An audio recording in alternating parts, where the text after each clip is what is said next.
प्रहार संघटनेच्या वतीने आयोजित आक्रोश मोर्चाचे छत्रपती संभाजीनगर येथील क्रांती चौकमध्ये जंगी स्वागत जनसामान्य व कार्यकर्त्यांकडून करण्यात आले। भावी मुख्यमंत्री म्हणून घोषणाही देण्यात आल्या। प्रहार केलाच पाहिजे आणि प्रहार करणारच असा आमदार बच्चूभाऊ कडू यांनी आपल्या भाषणात प्रहार केला। अपंगाच्या मागण्या, कष्टकरी समाजाच्या मागण्या, विधवा महिलांच्या घेऊन जन आक्रोश मोर्चा क्रांती चौक येथून आयुक्तालय छत्रपती संभाजीनगर येथे दाखल झाला। लाखोंच्या संख्येने जनसमुदाय संभाजीनगर येथे मागण्यांचा आक्रोश घेऊन दाखल झाला।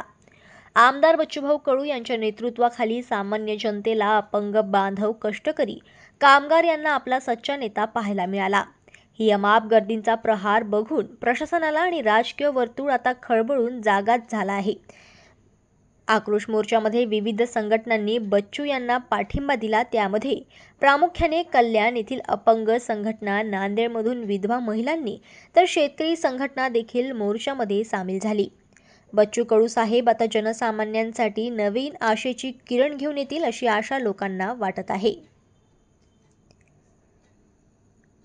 जनमत लाईव्ह न्यूजसाठी छत्रपती संभाजीनगरमधून दिलीप वरघट आणि राघोजी पुणगे यांची रिपोर्ट।